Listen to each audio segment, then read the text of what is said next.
नमस्कार दोस्तों, आज मैं फिर से एक नई कहानी लेकर आपके समक्ष प्रस्तुत हूँ।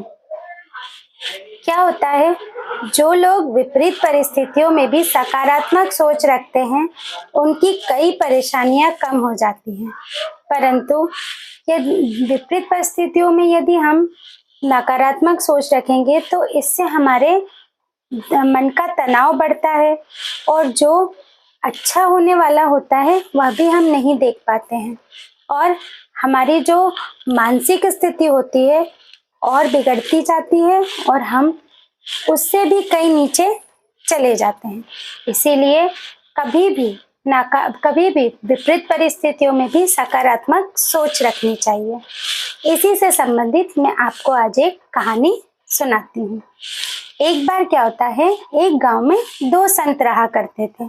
उनकी एक झोपड़ी थी।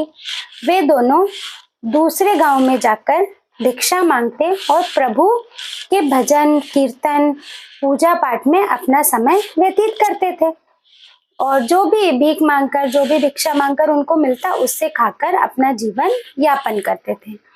एक बार क्या होता है कि एक संत दूसरे गांव जाता है और एक किसी और गांव, दोनों भिक्षा मांगने जाते हैं।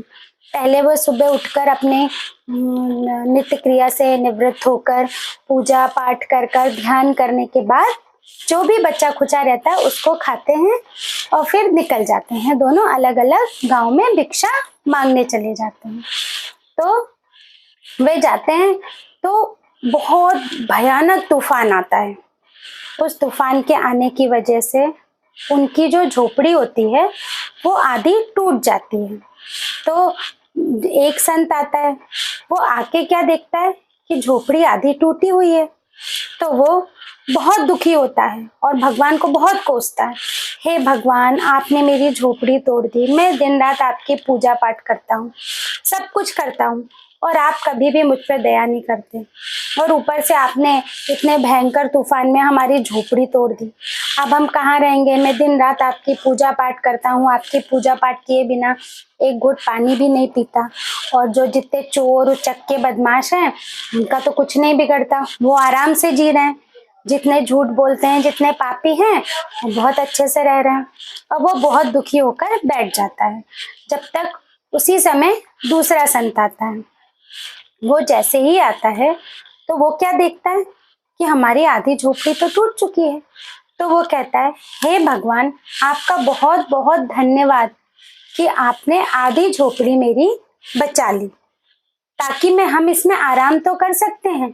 इतने भयानक तूफान के आने के बाद भी मेरी आधी झोपड़ी बची हुई है।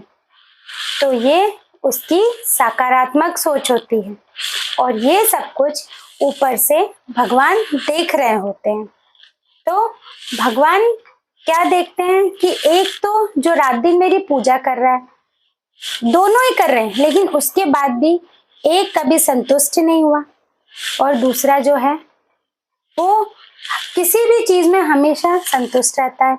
वो इतने भयानक तूफान में झोपड़ी उड़ गई तो भी वो उसमें भी सकारात्मकता ढूंढ रहा है और वो क्या कह रहा है, हे भगवान, आपने मेरी आधी झोपड़ी छोड़ दी। और जो पहला संत होता है, जो दुखी होता है, वो गुस्से में वहां से चला जाता है। परंतु जो दूसरा संत होता है वो वहीं बैठा रहता है, अपनी आधी टूटी झोपड़ी में आराम कर रहा होता है।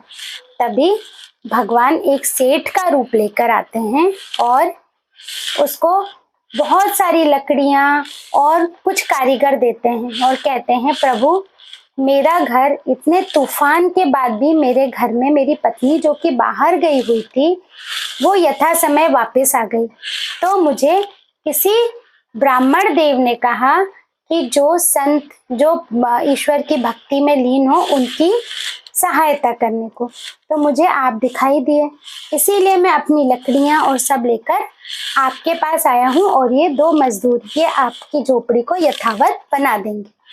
तो इसीलिए कहा जाता है कि जब हम विपरीत परिस्थितियों में भी सकारात्मक सोच रखते हैं तो कहीं ना कहीं से ईश्वर हमारी मदद करता है।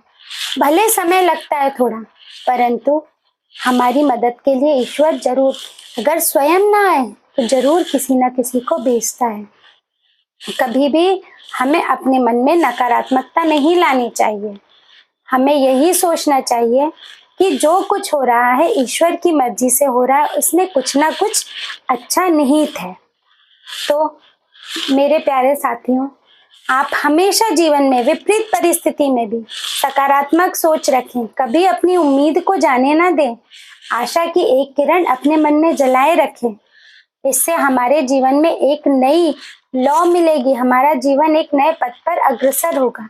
कहीं ना कहीं हमें जरूर सफलता मिलेगी। जय माता दी, जय महाकाल।